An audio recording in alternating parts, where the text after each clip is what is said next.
was on my hands and knees, reaching under the guest room bed for a dropped earring, when my fingers brushed against something that shouldn't have been there. A shoebox, taped shut. Heavy. My name is Lorna Mitchell. I'm 62 years old, and until that moment, I thought I knew my daughter-in-law, Sarah.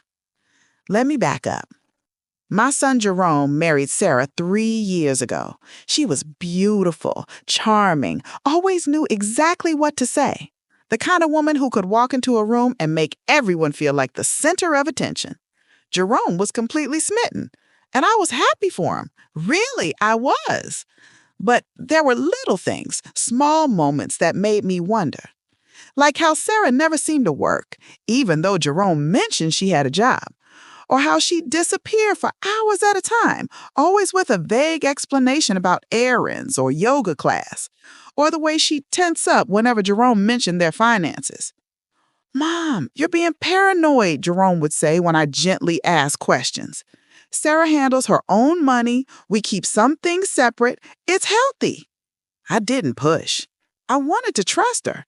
I wanted to be the kind of mother-in-law who didn't interfere, who gave the young couple space to build their own life. But that shoebox changed everything. I pulled it out slowly, my heart already racing with that guilty feeling you get when you know you're about to see something you shouldn't. The tape was fresh, recently sealed. I sat on the edge of the bed, the box heavy in my lap, and told myself to put it back. But I didn't. I peeled back the tape carefully, telling myself I'd reseal it if it was nothing important. Maybe it was old photos. Maybe it was sentimental letters from her childhood. Maybe cash. Stacks and stacks of cash. $100 bills bundled with rubber bands. I stopped breathing. There must have been $20,000 in that box, maybe more. And underneath the money, folded carefully, was a handwritten note. "My darling Kyle, I'm almost there. Another few months and I'll have enough to get us both out. To start fresh like we always planned. Sarah's too trusting and Jerome is too busy with work to notice. I'll send the next payment by Friday. Wait for me. All my love, S." My hands trembled as I read it again and again and again. Sarah's too trusting. Jerome is too busy. Who the hell was Kyle? I took a photo of the note with my phone, my fingers shaking so badly I had to take 3 attempts to get it in focus. Then I carefully put everything back, retaped the box, and slid it under the bed exactly where I'd found it. I walked downstairs in a daze. Sarah was in the kitchen, making her afternoon smoothie, humming along to some pop song on the radio. She looked up when I entered, all sunshine and smiles. "Lorna, I didn't know you were here. Jerome said you were coming by to pick up those gardening tools." "Yes," I heard myself say. "They're in the garage. I was just looking for my earring upstairs. I dropped it last week." "Did you find it?" "No, must have rolled somewhere else." She went back to her smoothie, completely at ease. Meanwhile, my mind was racing. Kyle. Who was Kyle? An ex-boyfriend? Someone she was planning to run away with? And where was she getting all that money? That night, I couldn't sleep. I kept thinking about Jerome, my sweet, hard-working son who left the house at 6 a.m. every morning and didn't get home until 8 p.m., putting in extra hours to build his career, to provide for his wife, to save for the house they wanted to buy. And Sarah? Sarah, who claimed to work part-time as a consultant but never seemed to have any actual work to do? Sarah, who Jerome defended whenever I expressed even the slightest concern. I had to tell him, but I also knew he wouldn't believe me. He'd think I was jealous or invasive or trying to cause problems. I needed more information first. The next day, I did something I'm not proud of. I hired a private investigator. His name was Tom Reeves, a retired police detective who ran a small agency downtown. I showed him the photo of the note and told him everything. "Mrs. Mitchell," he said, leaning back in his chair, I've seen this pattern before. Usually, it's not what you think, but sometimes it's worse. Worse how? Let me do some digging. Give me a week. It was the longest week of my life. I had dinner with Jerome and Sarah twice during that time, sitting at the dining room table, watching her laugh and touch my son's hand and talk about their future together. Every smile felt like a knife. Tom called me on day 6. Mrs. Mitchell, we need to meet, today if possible. We met at a coffee shop across town. Tom slid a manila folder across the table to me. Inside were photographs, bank records, and printed emails. Kyle Morrison, Tom said. He's Sarah's ex-boyfriend from college. They dated for 4 years before she met your son. He moved to Portugal 3 years ago, right around the time Sarah and Jerome got engaged. Portugal? He's running a bar there, not very successfully by the looks of it. He's got debts, serious debts. And guess who's been wiring him money every month for the past 2 years? I didn't even need to guess. Tom showed me the bank records. $1,500 a month like clockwork sent from an account I didn't recognize to Kyle Morrison in Lisbon. Where is Sarah getting this money? Tom's expression darkened. That's where it gets interesting. Your son's credit cards. She's been taking cash advances, small amounts at first, $200 here, $300 there, but it's been escalating. She's maxed out 3 cards that I can confirm, maybe more. The total debt is somewhere around $60,000. I thought I was going to be sick. And Jerome doesn't know? The bills go to their house. She intercepts them, pays the minimums to keep them from defaulting, but the interest is killing them. At this rate, they'll be bankrupt within a year. And the cash in the box, Tom asked? That's recent. She's been taking larger amounts in the last few months. I think she's planning to leave soon. Once she has enough saved, she'll be gone. I drove home in silence, the folder on the passenger seat beside me like a bomb waiting to explode. I had the evidence. I had the truth. Now I had to figure out how to tell my son that his wife was betraying him in the worst possible way. But that night, before I could make a plan, something happened that changed everything. Jerome called me at 10 p.m., his voice tight with panic. Mom, I need you to come over right now. What's wrong? Just please come down. I threw on my coat and drove to their house, my heart pounding. When I arrived, all the lights were on. Jerome was standing in the doorway, his face pale. What happened? Someone's here. Someone Sarah knows. He just showed up at the door and, Mom, I don't know what's going on. I pushed past him into the living room. There, standing by the fireplace, was a man I'd never seen before. Mid-30s, stubbled jaw, wearing jeans and a leather jacket that had seen better days. He looked exhausted, like he'd been traveling for days. And Sarah. Sarah was standing frozen in the middle of the room, her face drained of all color. Kyle, she whispered. The man, Kyle, looked at her with an expression that was equal parts anger and desperation. You stopped answering my calls, he said. You stopped sending money. I waited for you, Sarah.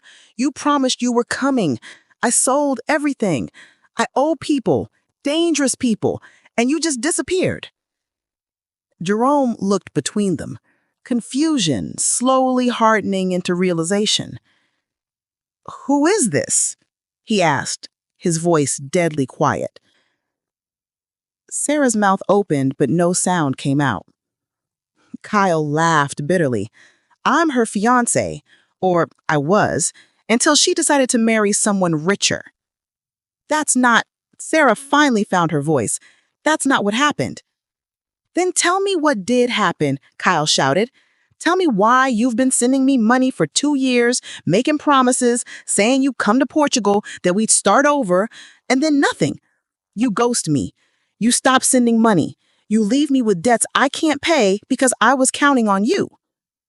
Jerome turned to Sarah, and I saw my son's heart breaking in real time. Sarah, is this true? She was crying now, mascara running down her cheeks. I can explain. Is it true? Yes, but it's not what you think. Then what is it? I heard myself say. All three of them turned to look at me. Because I think you've been stealing from my son to fund your ex-boyfriend's failed bar in Portugal. I think you've been planning to leave Jerome once you had enough money saved up. And I think this man showed up because you ran out of cash and couldn't keep stringing him along anymore. Sarah's face went from pale to crimson. You went through my things? I found a box under the bed, by accident. And then I did what any mother would do. I protected my son. Kyle was looking at Sarah now with dawning comprehension. You told me he was abusive. You told me I was scared, that I needed to save money to escape safely. That's why I waited. That's why I understood why it was taking so long. Oh my God, Jerome breathed.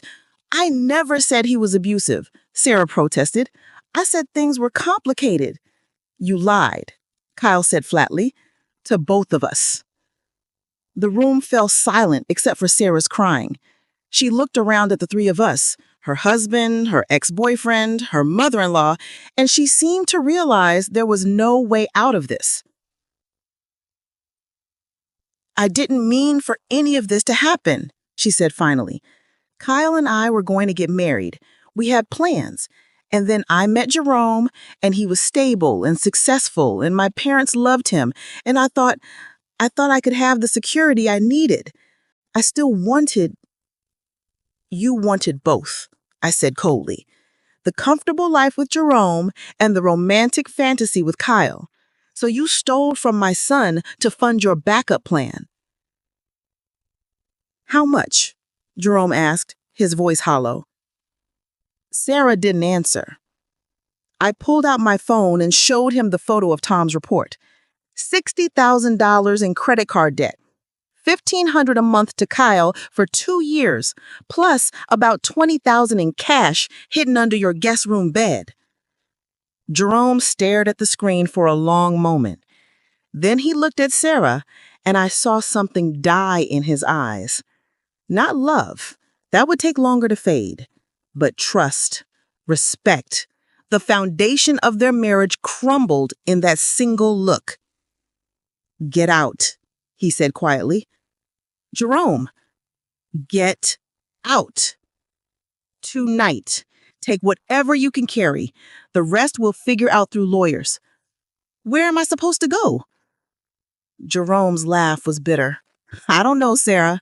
Maybe you can use some of that cash you've been hiding to get a hotel room. Or maybe Kyle here will take you back. Kyle shook his head. I flew here with money I borrowed from a loan shark because I thought you were in danger. I've got nothing left, and I'm done being lied to. He walked toward the door, then paused and looked back at Sarah. For what it's worth, I really did love you. I would have built a life with you in Portugal, even if it was small and simple. But you wanted more than that. You wanted everything, and now you've got nothing. He left. The door clicked shut, and the three of us stood there in the ruins of Sarah's deception. Mom, Jerome said finally, can you stay? I don't want to be alone with her while she packs. Of course. I watched Sarah gather her things, moving through the house like a ghost. She kept trying to explain, to justify, to make Jerome understand why she'd done what she'd done. But he stopped listening. When she was finally gone, Jerome and I sat in the kitchen with cold cups of coffee. Neither of us drank. How did you know? He asked. I told him everything. Finding the box, hiring the investigator, the week of silence while I gathered evidence. Why didn't you tell me right away? Would you have believed me? He was quiet for a long time. No, probably not. I would have thought you were trying to cause problems. I would have defended her. I know. I was so stupid. You were in love. That's different. She destroyed her credit. She stole from me. She was planning to leave me. His voice cracked. How do I come back from this? The same way you come back from anything, one day at a time. You file for divorce, you deal with the debt, you rebuild. Did you ever like her?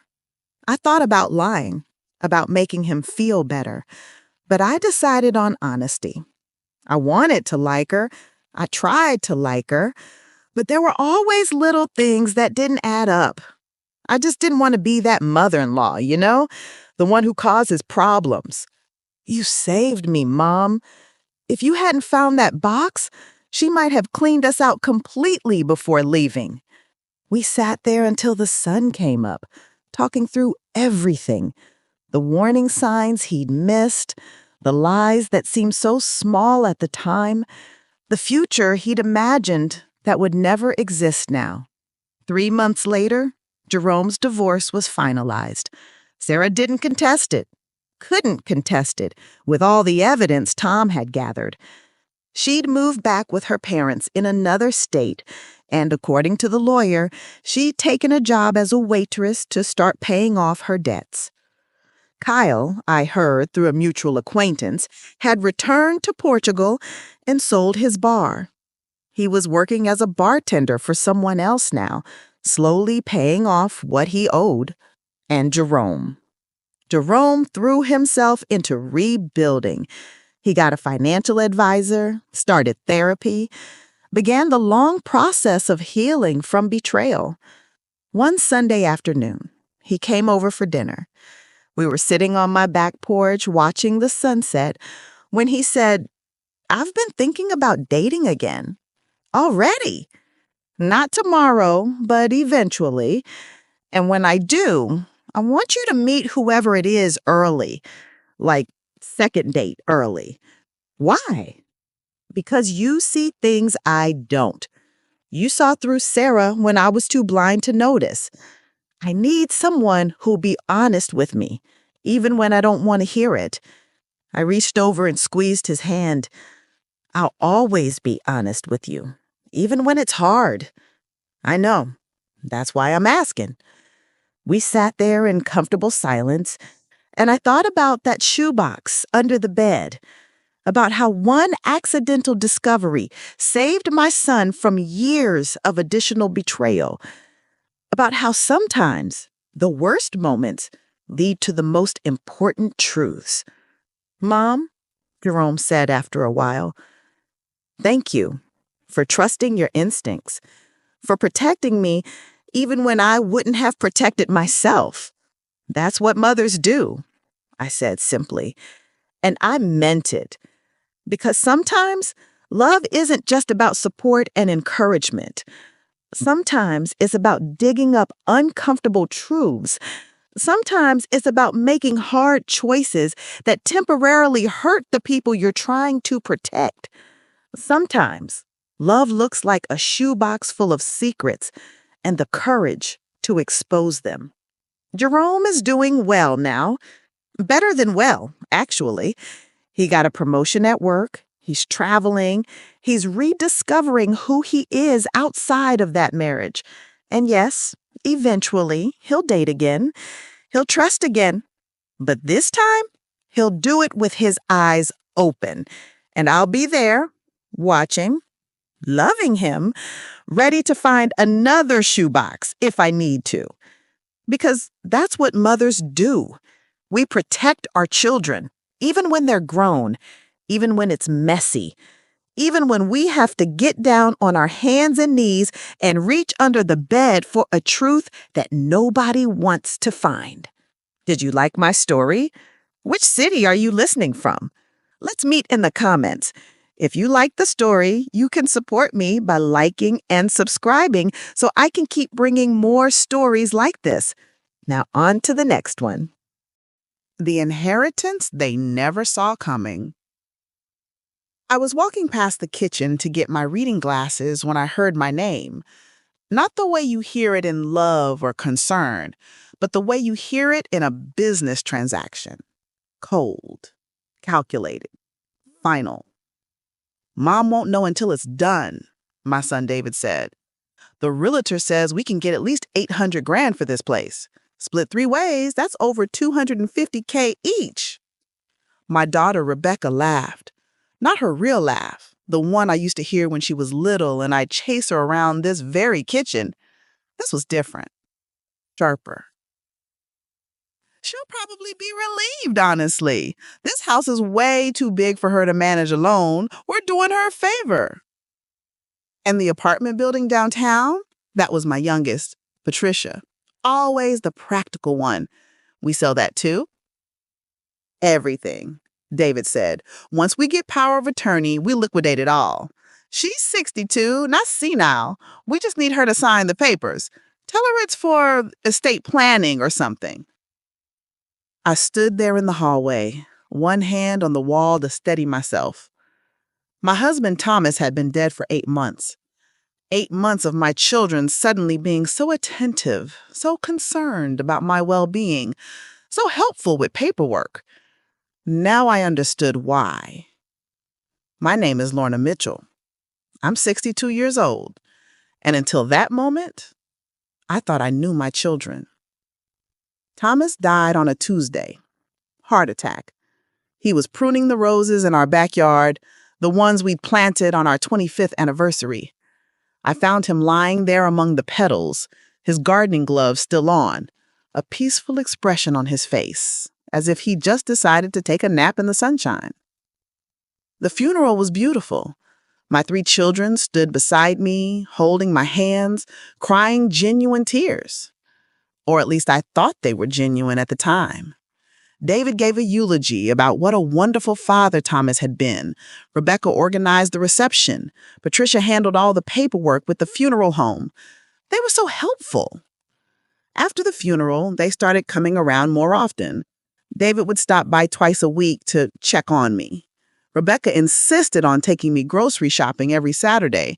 Patricia brought her laptop and offered to help me organize Thomas's financial documents. Mom, Dad left everything so complicated, Patricia had said one evening, her fingers flying across the keyboard. You need to let us help you sort this out. There are properties, investments, tax implications. It's too much for one person. I had nodded, grateful. My children cared. They wanted to protect me. What a fool I'd been. Now, standing in that hallway listening to them divvy up my life like an estate sale, I felt something I hadn't felt since Thomas died. Clarity. I walked back to my bedroom slowly, quietly, like a ghost in my own home. My heart was pounding, but not with grief this time, with something else, something cold and focused. I sat on the bed Thomas and I had shared for 37 years and thought about what I just heard. They wanted power of attorney. They wanted to sell my house, the home where I raised them, where every room held memories of birthday parties and Christmas mornings as great me's kissed better. They wanted to sell the apartment building Thomas and I had bought when we were young and struggling, the building we had renovated ourselves, the building that had put all 3 of them through college. They wanted everything. And they thought I was too old, too grief-stricken, too weak to stop them. I opened my dresser drawer and pulled out a manila envelope I'd been meaning to look at for months. Thomas had given it to me 3 weeks before he died. Lorna, my love, if something happens to me, everything you need is in here. But don't open it right away. Give yourself time to grieve first. This can wait. I tucked it away and forgot about it in the chaos of funeral arrangements and condolence visits and sleepless nights. But now, with my children's voices still echoing in my head, I opened it.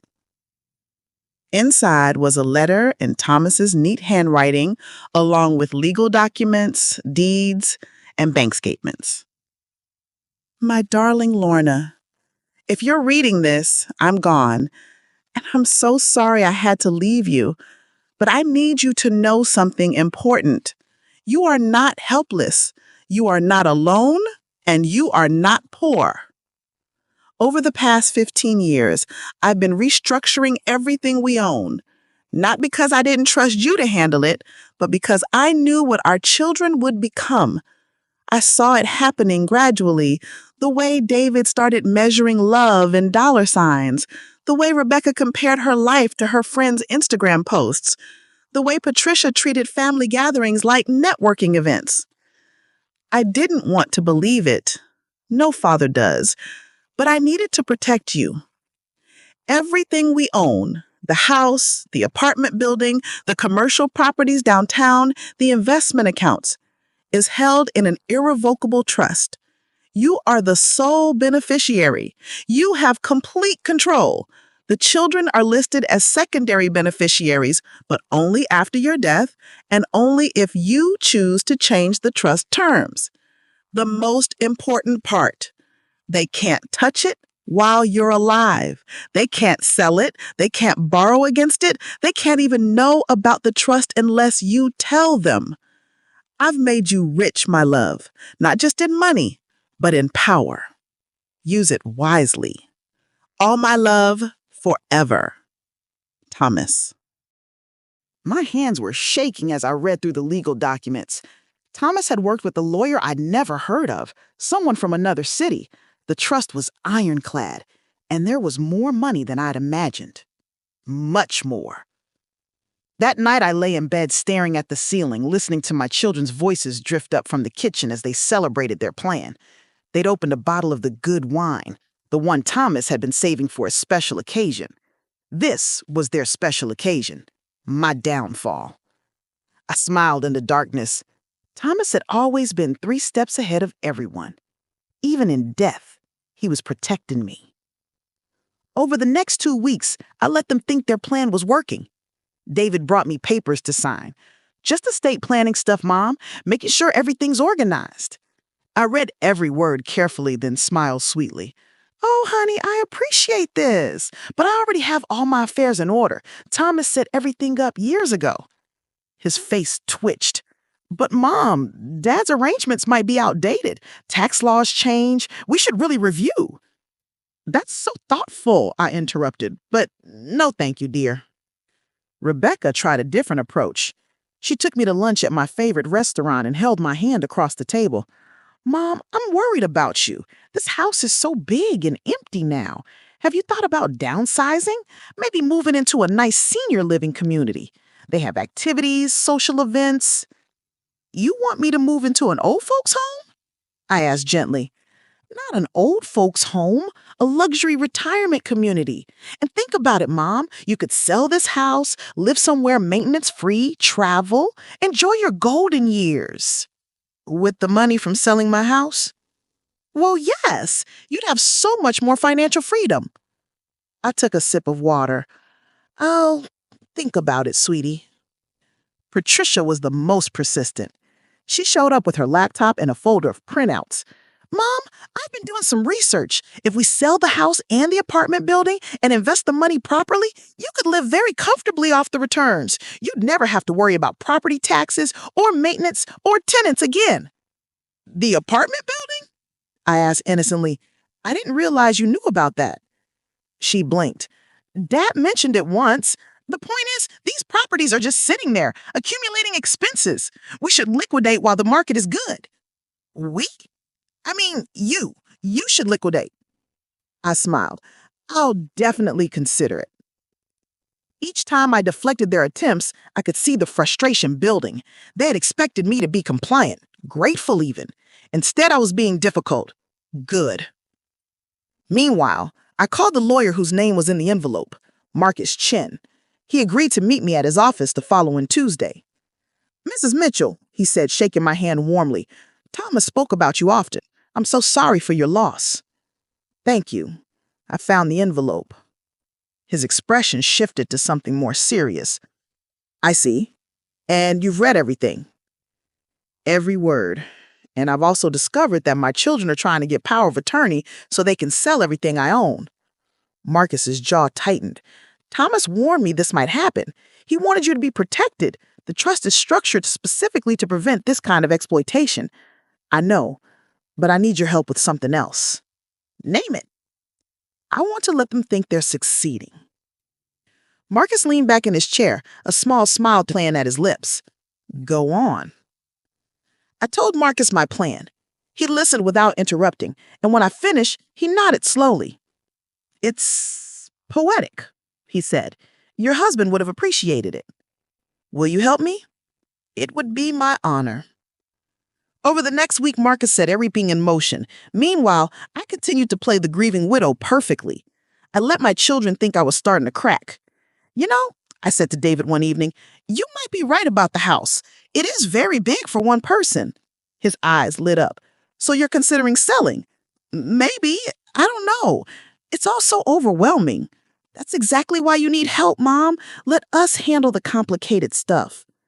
I sighed heavily. I suppose that would be easier. That weekend, Rebecca invited me over to her house for dinner. Her husband, Mark, was there, and they both worked on me like a tag team. The market is really hot right now, Lorna. He always called me Lorna, never Mom, even though he'd been married to Rebecca for 12 years. If you're thinking about selling, now's the time to maximize your return. I just don't know anything about these things, I said helplessly. Thomas always handled the finances. That's what family is for, Rebecca said, squeezing my hand. We'll guide you through everything. Patricia came over on Monday with a stack of papers. What are these? I asked. Just some documents to make everything easier. Power of attorney forms, basically. It means David, Rebecca, and I can help you with legal and financial matters without bothering you with every little detail. Every little detail? Like paying bills, managing properties, making investment decisions. We'd handle it all so you can focus on healing. I picked up the papers, pretending to read them. And I'd still own everything? Of course. We'd just be helping you manage it. I set the papers down. I need to think about it. Patricia's smile tightened.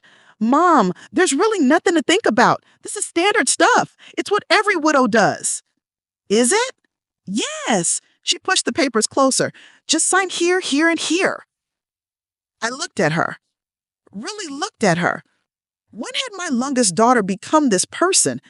When did the little girl who used to bring me dandelions turn into someone who would lie to my face?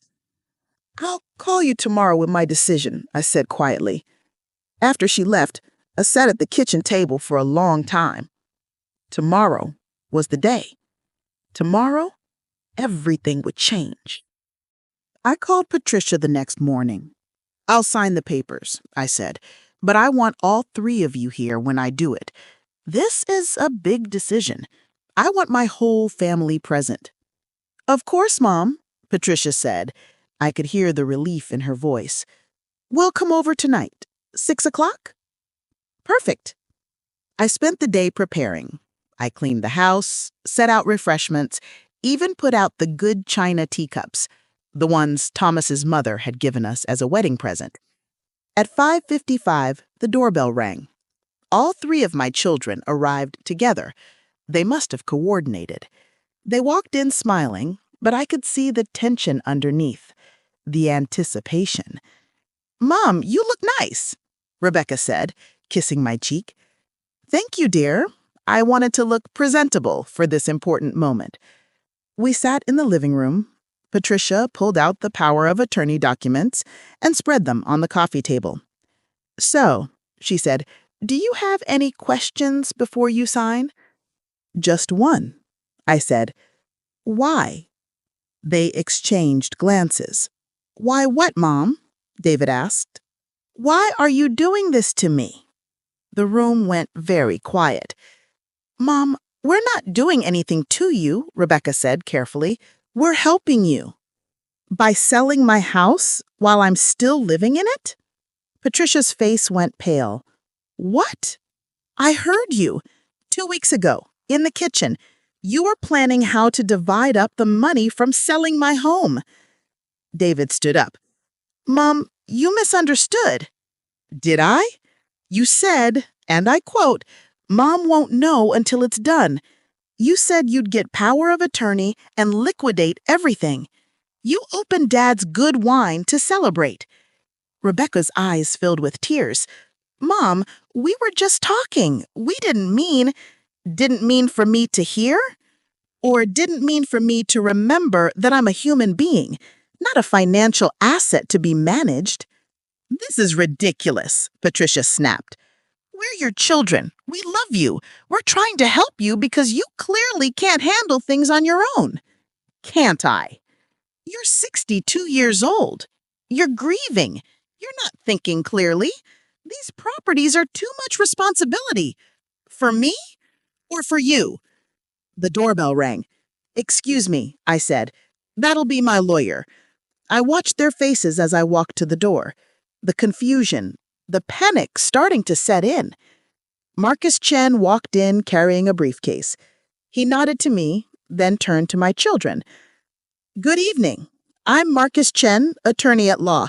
I handled your father's estate planning. We've never heard of you, David said. That was intentional. Your father worked with me specifically because he wanted certain arrangements kept private. Marcus opened his briefcase and pulled out documents. Mrs. Mitchell has asked me to be present for this meeting to ensure everyone understands the actual legal situation. What actual legal situation? Patricia demanded. Marcus smiled.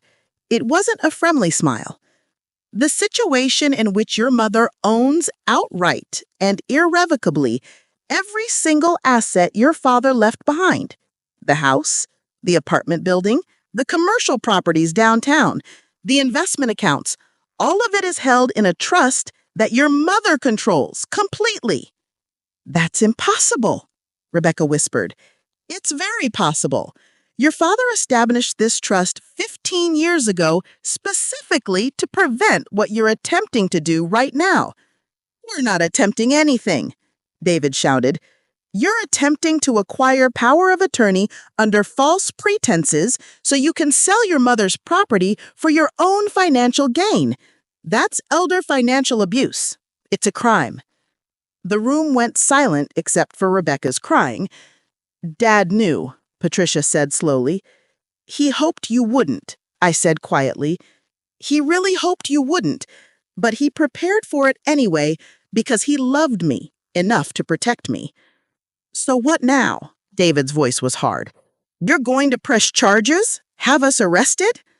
I looked at my 3 children, the babies I'd nursed and rocked to sleep, the toddlers I taught to walk, the teenagers I'd stayed up worrying about, the adults I'd celebrated and supported through every milestone. No, I said, I'm not going to have you arrested, but I am going to teach you a lesson your father and I apparently failed to teach you. And what's that? Patricia asked bitterly. The value of what you took for granted. I sat back down and folded my hands in my lap. The house? It stays mine. I'll live here until I die or decide to sell it myself. The apartment building? I'm keeping it. In fact, I'm turning it into affordable housing for single mothers. Your father always wanted to do something like that. The commercial properties? I'm donating the rental income to charity. You can't do that, David protested. I absolutely can. It's my money, my property, my decision. But our inheritance? Your inheritance will be whatever I decide to leave you. If anything, the trust allows me to modify the terms at any time, including removing beneficiaries. Rebecca looked up at me with mascara running down her face. Mom, please, we made a mistake. We're sorry. Are you? Are you sorry you tried to steal from me? Or are you sorry you got caught? She didn't answer. That's what I thought. I stood up. I think it's time for you all to leave. Mom, David started, please go now. Marcus Chen stood up as well, a silent backup to my authority. One by one, my children left. Rebecca was crying. Patricia looked stunned. David looked furious. The door closed behind them, and the house was silent. I sat down heavily. Marcus sat across from me. Are you all right? He asked gently. I don't know. Ask me tomorrow. What you did took tremendous courage. Or tremendous foolishness. I just destroyed my relationship with my children. No, Marcus said firmly. They did that when they decided greed was more important than love. You just refused to be their victim. After he left, I walked through the house slowly. The house my children wanted to sell. Every room held memories. The living room where we'd opened Christmas presents. The dining room where we'd had family dinners. The bedrooms where I'd tucked them in and read them stories. And the kitchen where I overheard them betray me. I made myself a cup of tea using one of Thomas's mother's china teacups. Then I went outside to the rose garden. The roses Thomas had been pruning when he died had grown wild, but they were still blooming. I said to him, to the roses, to the twilight, "You were right. You were right about everything." The roses swayed in the evening breeze. 3 weeks passed. None of my children called. I kept busy. I met with the property manager at the apartment building and started the process of converting it to affordable housing. I set up automatic charitable donations from my commercial properties. I joined a book club. I started volunteering at the local women's shelter. I was living my life. Then, on a Thursday morning, Rebecca showed up at my door. She looked thin, tired. She'd been crying. "Can I come in?" she asked quietly. I stepped aside. We sat in the kitchen. I made tea. Neither of us spoke for several minutes. "I'm sorry," Rebecca finally said. "Not because you caught us, but because of what we tried to do, what we were willing to do to you." "Why did you do it?" "Money. That's the pathetic truth. Mark lost his job 6 months ago. We're drowning in debt. When Dad died, all I could think was that you had so much and I had so little, and it wasn't fair. So, you decided to take it from me?" "Yes." She looked up at me with red-rimmed eyes. "I told myself we were helping you, that you'd be happier in a smaller place, that you didn't need all that space.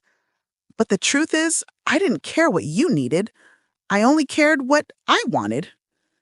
"And what did you want?" "To not feel like a failure, to not have to tell my kids we might lose our house, to fix everything with money that wasn't even mine." She wiped her eyes. "Dad was right to protect us from you." "From you?" "From me, from David, from Patricia. He saw what we were becoming and he protected you. I'm glad he did." I sipped my tea. "What about David and Patricia?" "David's still angry. He thinks you're being vindictive. Patricia, I don't know. She won't talk about it." We sat in silence again. "Mom, I don't expect you to forgive me. I don't expect anything. I just wanted you to know that I finally understand what we tried to take from you. It wasn't just money or property. It was your dignity, your autonomy, your right to make your own decisions about your own life." "Yes," I said simply. Can I ask you something?" "What?" "Why didn't you let them arrest us? You could have. We broke the law." I thought about that question. I'd been thinking about it for 3 weeks. "Because you're my children. No matter what you did, that doesn't change. But it also doesn't mean I'll let you victimize me. Love isn't about being a doormat. It's about having boundaries." "I understand."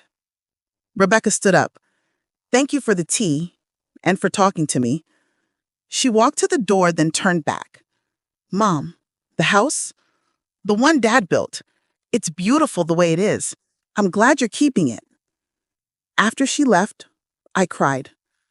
Not from sadness, but from relief. My daughter was still in there somewhere, underneath the desperation and greed. Maybe she could find her way back. Maybe they all could. But even if they didn't, I would be okay. I had Thomas's love even in death. I had my home. I had my dignity.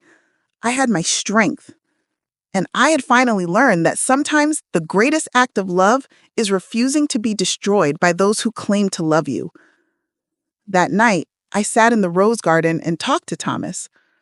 I told them they're learning. It's going to take time. You're learning. You would have been proud. Well, proud and disappointed, but mostly proud. The roses swayed in the darkness. I miss you, I whispered, every single day. But you're still protecting me, still loving me, still here. Somewhere in the house behind me, a phone rang. I didn't rush to answer it. Let it ring. Let the world wait. I was exactly where I needed to be. In my own home, on my own terms, finally, completely, unapologetically myself. Did you like my story? Which city are you listening from? Let's meet in the comments.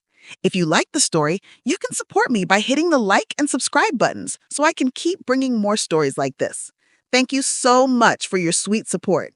We've got 2 more stories coming up. Stay tuned. My next story is the anniversary call that changed everything. I was sitting in our bedroom staring at the dress I'd bought for our anniversary dinner when my phone rang. It wasn't my husband. It was Marcus, his best friend since college. His voice sounded strange, almost apologetic as he said, "Lorna, I need to talk to you about David, about tonight. I'm so sorry he forgot your anniversary again." And just like that, with one word, again, my entire world shifted. Because this was the first time David had forgotten. At least, that's what I thought. My name is Lorna Mitchell. I'm 34 years old. And until that phone call, I believed I had a solid marriage. Not perfect, but solid. The kind where you overlook the small things because the foundation feels strong. But I was about to learn that sometimes what looks like a foundation is just a carefully painted surface hiding rot underneath. David and I have been married for 8 years. We met at a marketing conference when I was 26. He was the charming presenter who made data analysis sound like poetry. Within 6 months, we were engaged. Within a year, married. Everyone said we moved too fast, but it felt right. Our anniversary was March 15th, the Ides of March. David used to joke about it, saying, "At least if you betray me, I'll see it coming. It's literally written in history."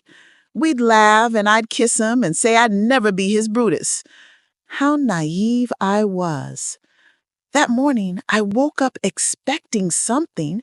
Not grand gestures, David wasn't that type, but a card on the counter maybe, flowers, a text saying, "Happy anniversary, love," something to acknowledge 8 years of building a life together. Instead, I got a rushed kiss on the forehead and a distracted, "Big meeting today, might be home late." He was gone before I could even say the words. I tried not to let it bother me. He was stressed with work. The promotion he'd been chasing for 2 years was finally within reach, and his boss had been demanding more FaceTime, more late nights, more proof that David was committed to the company culture. So I spent the day preparing anyway. I made reservations at Rosso's, the Italian restaurant where he proposed. I bought a new dress, emerald green, his favorite color. I even stopped by the bakery and got those chocolate hazelnut pastries he loved, the ones they only made on Fridays. By 6 p.m., I was ready. Dress on, makeup perfect, hair curled just the way he liked it. I texted him, "Ready when you are, heart." No response. By 7 p.m., I called. Voicemail. By 8 p.m., I was pacing the living room, that sick feeling growing in my stomach, the one that whispers something is wrong, but your brain keeps offering logical explanations to keep the panic at bay. By 8:30, I called Marcus. Marcus Chen had been David's best friend since their freshman year at State. He was the best man at our wedding, the godfather we'd chosen for the children we kept saying we'd have soon. If anyone knew where David was, it would be Marcus. He answered on the second ring. "Lorna." His voice was heavy, like he'd been expecting my call but dreading it. "Marcus, have you heard from David? I can't reach him, and tonight is your anniversary." I know. There was a pause, a long, weighted pause that made my heart start to race. "Lorna, I need to tell you something. Can we meet? I don't think this should be over the phone. Just tell me, is he okay? Was there an accident? No, nothing like that. He's fine physically. Another pause. Lorna, he's not coming home tonight. He forgot your anniversary again. Again? That word echoed in my mind like a gunshot in an empty room. What do you mean again, Marcus? This is the first time he's forgotten. The silence that followed was somehow worse than any words could have been. Finally, Marcus spoke, and his voice cracked. Lorna, David hasn't celebrated your anniversary in 3 years. He told me himself. He said you'd stopped caring about it, that you both agreed to skip the fuss and just do something casual when schedules allowed. The room tilted. I sat down hard on the edge of the couch, gripping the armrest to steady myself. That's not true. We've celebrated every year. Dinners, weekend trips, gifts. Marcus, what are you talking about?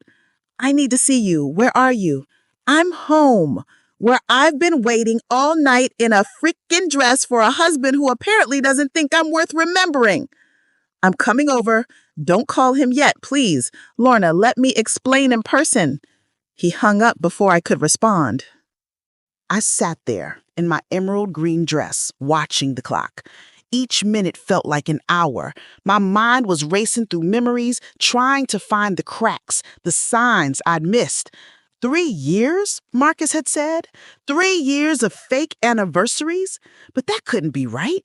2 years ago, we'd gone to that bed and breakfast in Vermont. David had surprised me with the weekend away. We'd hiked, made love in front of the fireplace, talked about starting a family. That was real. I could remember every detail. Last year, we'd stayed home because of a storm, but David had cooked my favorite meal, his grandmother's recipe for coq au vin that he only made on special occasions. We danced in the kitchen to old jazz records. That was real too, wasn't it? Marcus arrived 20 minutes later. When I opened the door, the look on his face confirmed my worst fears. This wasn't a misunderstanding. This was something that would shatter the life I thought I had. Come in, I said, my voice steadier than I felt. He stepped inside, his eyes immediately going to my dress, then quickly away. The shame in his expression made me want to scream. We sat in the living room, me on the couch where I'd waited for my husband, Marcus in the chair David always claimed as his spot when we watched movies. Talk, I said, all of it. No protecting me, no softening the blow. I need the truth. Marcus took a deep breath. 3 months ago, David got drunk at a work happy hour. I was there. We'd met up after since I was in town for a conference. He started talking about how guilty he felt, how he was living 2 lives and it was exhausting. I thought he meant the work stress, the promotion politics. But then he said your name and Lorna. He said things that didn't make sense. What things? He said he couldn't remember the last time you two had a real conversation, that you barely touched anymore, that you'd become roommates who shared bills and space but nothing else. He said you'd both agreed the marriage was over emotionally, but neither of you wanted to deal with the drama of divorce, so you were just coasting. Each word was a knife. That's not true. None of that is true. I know that now. That night, I didn't, because Lorna, he was so convincing. He had details. He said you worked opposite schedules, that you hadn't had sex in 8 months, that you turned the second bedroom into your own space because you couldn't stand sleeping next to him anymore. I felt sick. The second bedroom is my office. I work from home 2 days a week. And we had sex 4 days ago, Marcus. 4 days. How could he? Why would he? Because he was building a narrative, one that would explain why he was about to tell me he met someone else. There it was, the truth that felt circling since Marcus said again on the phone. Who? My voice was barely a whisper. Her name is Elena. They met at a client dinner 18 months ago. She's a junior partner at the firm that's been courting his company for a merger. 18 months. A year and a half of lies. While I was planning anniversaries and buying his favorite pastries and wearing his favorite color, he was building a whole separate life. Where is he tonight? Marcus looked away. Lorna. Where is he, Marcus? With her. She has a condo downtown. He's been staying most nights when he tells you he's working late. Most nights. I thought back over the past months. The late meetings, the weekend conferences, the business trips that seemed to multiply. How many of those had been lies? Why are you telling me this now? Why not 3 months ago when you found out? Marcus's eyes met mine, and I saw genuine anguish there. Because I'm a coward, because he's my best friend, and I wanted to believe his version, that you two had mutually agreed to let the marriage die quietly. But then tonight, I called him to wish him happy anniversary because I remembered, even if he claimed you both didn't care. And he said, "What anniversary? Oh, shit, is that today? Whatever, Lorna won't care. She stopped caring years ago." And that's when you knew he was lying. That's when I knew he wasn't just having an affair. He was rewriting history, making you the villain in a story where he was the victim of a loveless marriage. Lorna, he's been telling people, our mutual friends, his coworkers, even his family, that you two are basically separated, that you're staying together for financial convenience and public image. The betrayal wasn't just the affair. It was the systematic destruction of my character, my reputation, my truth. While I'd been loving him, he'd been erasing me. I need to see him, I said, standing up. Tonight. Lorna, no, right now. You're going to tell me where this condo is, and then you're going to decide whose side you're on. Because, Marcus, you can't be friends with both of us after this. He nodded slowly. I know, and I've already chosen. That's why I'm here. The condo was in a new high-rise downtown, the kind with a doorman and a gym on the 10th floor and annual HOA fees that cost more than most people's rent. Marcus gave me the address and the unit number, 412, but said he wouldn't come with me. "This is between you and David," he said. "The Lorna, I'll testify to everything I know if it comes to divorce proceedings. I'll tell the truth about when I found out, what he told me, all of it. You won't face this alone." I drove to the building in silence, my mind eerily calm. The crying would come later. The grief, the rage, the 1,000 questions that had no good answers, all of that would come. But right now, I was operating on a different frequency. Clarity, purpose, the absolute certainty that I was about to burn down the false reality my husband had constructed. The doorman tried to stop me. "I'll need to call up to Miss Castellanos to clear you." But I walked past him with such determined fury that he didn't try to physically intervene.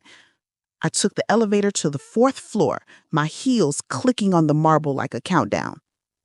Unit 412 had a cheerful wreath on the door. Something about that wreath, the domestic normalcy of it, the implication of a home being built while mine was being hollowed out, made something crack inside me.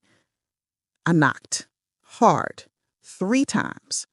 I heard voices inside, a woman's laugh, David saying something I couldn't quite make out, then footsteps approaching. The door opened, and there he was, my husband, still in his work clothes, tie loosened, top button undone, the same outfit he'd been wearing when he kissed my forehead that morning and lied about a big meeting. For a second, we just stared at each other. I watched the color drain from his face, watched him try to compute what my presence meant, watched him scramble for a plausible explanation. "Lorna, how did you? Happy anniversary, darling. Aren't you going to invite me in? I'd love to meet whoever is worth throwing away 8 years of marriage." Behind him, a woman appeared, mid-30s, beautiful in that effortless way some women achieve, wearing yoga pants and one of David's shirts, one I'd bought him for his last birthday.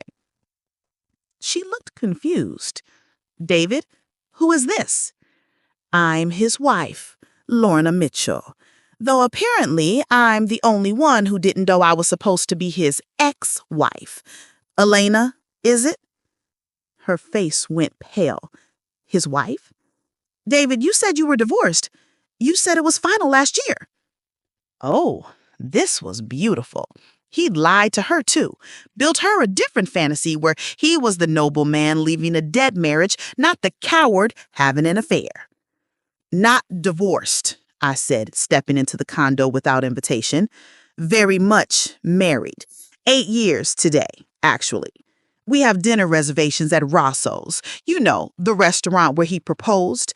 I've been waiting at home in his favorite dress, but I guess he forgot. Again. David found his voice. Lorna, this is not what it looks like. Really, because it looks like you've been fucking your coworker while lying to me, lying to her, and telling everyone we know that I'm a cold, distant wife who abandoned our marriage. How close am I? Elena stepped back, her hand going to her mouth. David, what is she talking about? You said... He says a lot of things. 3 months ago, his best friend told me that we haven't had sex in 8 months and that we sleep in separate rooms. Want to know what we did 4 days ago, David? Want me to describe it in detail? He lunged forward, his face flushing. Lorna, stop. Or what? You'll call me crazy, paint me as the hysterical wife who can't let go. That's been your strategy, hasn't it? Gaslight me into being the villain so you can play the victim. Elena was back into the bedroom. I'm going to get dressed. I need to leave. No, I said sharply. You need to hear this because, Elena, you're not the bad guy here. You're a victim, too. He lied to you, made you think you were dating a single man, or at worst, helping someone leave a dead marriage. But our marriage wasn't dead. It was alive. We were planning to start trying for kids this summer. He told me that 6 weeks ago, while he was apparently playing house with you. David? Elena's voice was small, broken. Is this true? David's silence was answer enough. She fled to the bedroom and I heard drawers opening, the sounds of frantic packing. I turned back to my husband, though the word felt wrong now, like calling a stranger by a nickname they'd never earned. I have one question, just one, and then I'm leaving. Why? If you wanted out, why not just ask for a divorce? Why the lies, the double life, the systematic destruction of my character?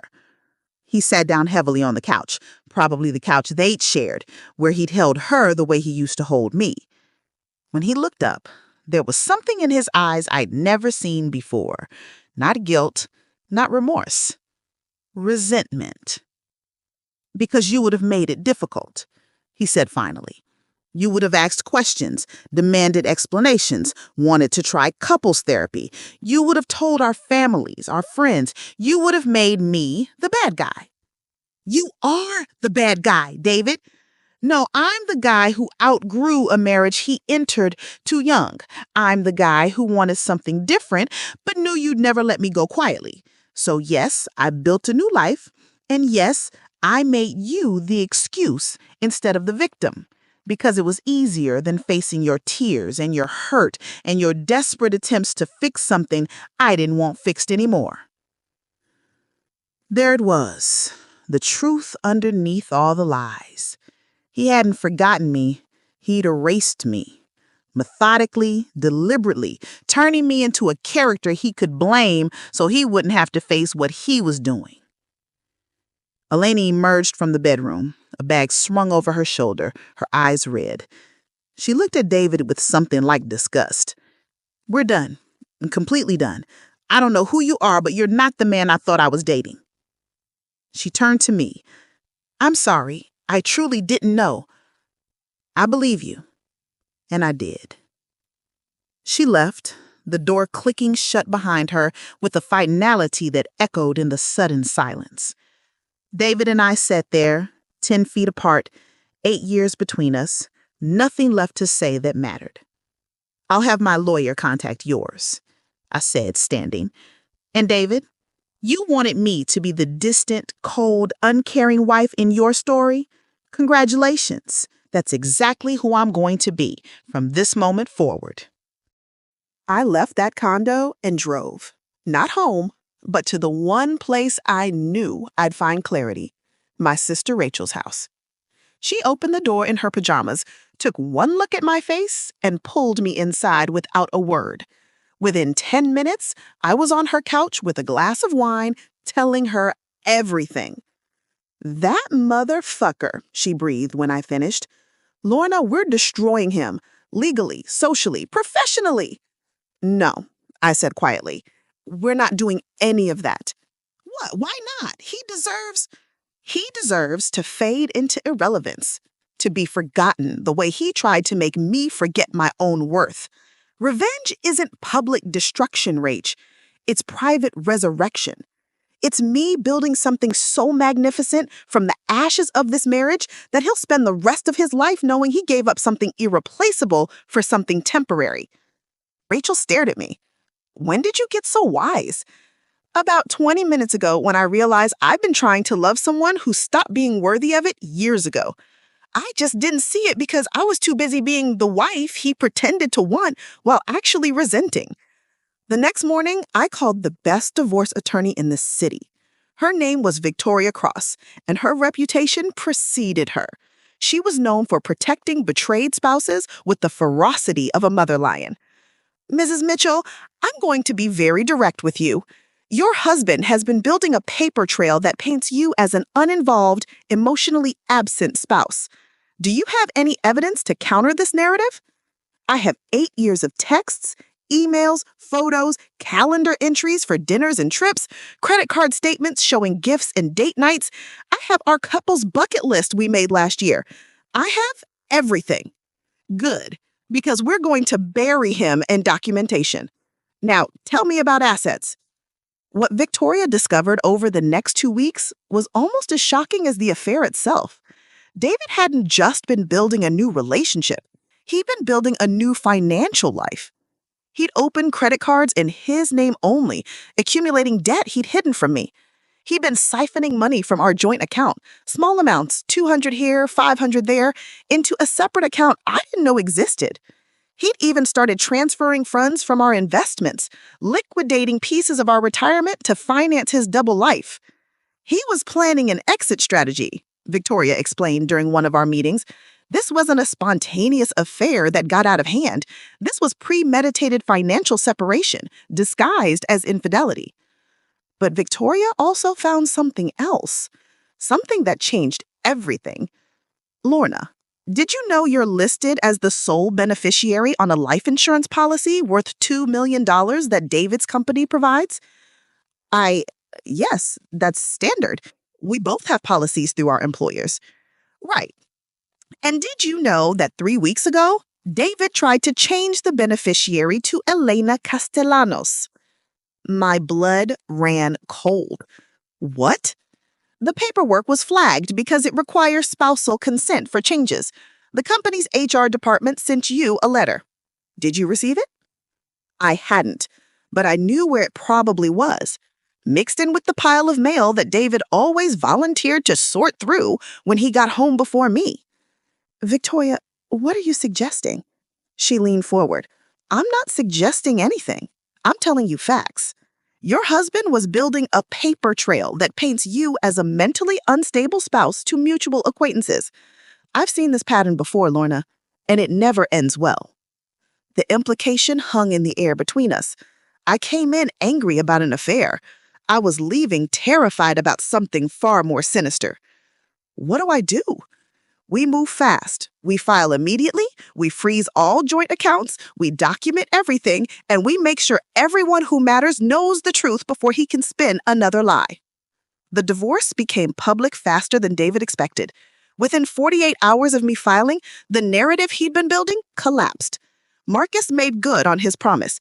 He sent a detailed email to everyone in David and Mai's mutual friend group explaining what David had confessed to him, when he'd confessed it, and why Marcus had finally chosen to tell me the truth. He included screenshots of David's texts bragging about Elena, complaining about me, and discussing how to manage the divorce to make himself look sympathetic. My mother-in-law called me crying, apologizing for believing David when he told me I'd changed, that I'd become distant and cold. She'd been planning an intervention to convince me to try harder in the marriage, based entirely on lies her son had fed her.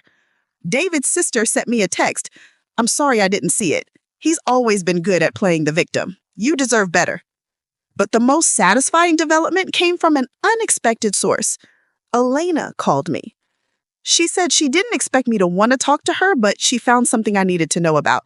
We met at a coffee shop, awkward and strange. Two women connected by one man's betrayal. She brought a folder. She said after she left the condo that night, she couldn't stop thinking about what you said, about how he rewrites reality. So she went through his things, everything he left at my place, and she found these. She slid the folder across to me. Inside were printed emails between David and a financial advisor, discussing strategies to protect assets in the event of a high-conflict divorce. Dated 6 months ago. He'd been planning this, planning to paint me as the bad guy, planning his exit, planning to take everything he could while leaving me looking like the crazy wife who couldn't accept the end of a marriage. "There's more," Elena said quietly. "I found searches on his laptop. He'd been researching states with beneficial divorce laws, ways to prove emotional abandonment, even how to prove a spouse is mentally unfit." She pulled out her phone and showed me screenshots, search terms like "wife refuses therapy divorce advantage" and "proving emotional abuse in marriage" and "can a spouse be involuntarily committed?" I felt sick, not just at the betrayal, but at how close I might have come to something even worse. If he'd succeeded in painting me as unstable, if he'd managed to get me committed even temporarily. "Why are you showing me this?" I asked. Elena's eyes met mine. "Because I was almost you, not his wife, but his next victim. He was already lying to me about you. What would he have lied about next? And because no woman deserves what he was planning to do to you. No one." I took the folder. "Thank you. Truly. There's one more thing. His boss called me last week. Apparently, David's been charging personal expenses to his company card and claiming their client entertainment, including dinners with me, including the condo deposit, which he said was for temporary housing during business travel. Lorna, he's been committing fraud. Are you going to report it?" "I already did. His company is conducting an audit, and I gave my statement about the affair, the lies about his marital status, all of it. He might be fired before your divorce is even final." The divorce took 9 months. Fitting, really. 9 months to dissolve what took 8 years to build. But unlike the growth of a marriage, this ending was brutal in its efficiency. David tried to claim abandonment. Victoria buried him in evidence. Texts from me asking about his schedule, photos of dinners I'd prepared, receipts from gifts I'd bought, testimonials from friends about my devotion. David tried to claim I'd refused therapy. Victoria produced emails where I suggested it twice in the past year. Both times met with David's responses that we were fine and didn't need it. David tried to claim the financial siphoning was for household expenses. Victoria's forensic accountant traced every dollar to his separate life. Rent payments for Elena's condo, jewelry purchases, restaurant bills from places I'd never been. In the end, the judge was not sympathetic to David's narrative. Not only did I receive a settlement that recouped everything he tried to hide, but he was ordered to pay my legal fees and lost his claim to half our house. His job fired him 3 weeks before the divorce was final, citing the expense fraud and moral turpitude incompatible with company values. Marcus testified on my behalf, and afterward, he and I had coffee. "I'm sorry I didn't tell you sooner," he said. "I was a coward." I replied, "You told me when it mattered most. If you told me earlier, I might have tried to save something that wasn't worth saving. You gave me the truth exactly when I needed to hear it." Elena and I never became friends, but we maintained a cordial relationship. She sent me a card when the divorce was final. "You saved my life when you walked into that condo. I was living a lie without knowing it. Thank you for caring enough to tell me the truth even when you were part of what hurt me." A year after that devastating anniversary, I sat in my newly renovated house, the one I kept, the one David no longer had any claim to, and took stock of my life. I'd quit my job and started my own consulting firm. Turned out, clients loved working with someone who'd been through hell and come out speaking truth with surgical precision. I'd reconnected with friends I'd drifted from, realizing that now David had been slowly isolating me with subtle suggestions that so and so was too dramatic or not good for us. I'd started therapy, not because I was broken, but because I wanted to understand how I'd missed the signs. My therapist helped me see it wasn't about missing signs. It was about trusting someone who'd earned that trust over years, right up until the moment he hadn't. And I'd started dating again.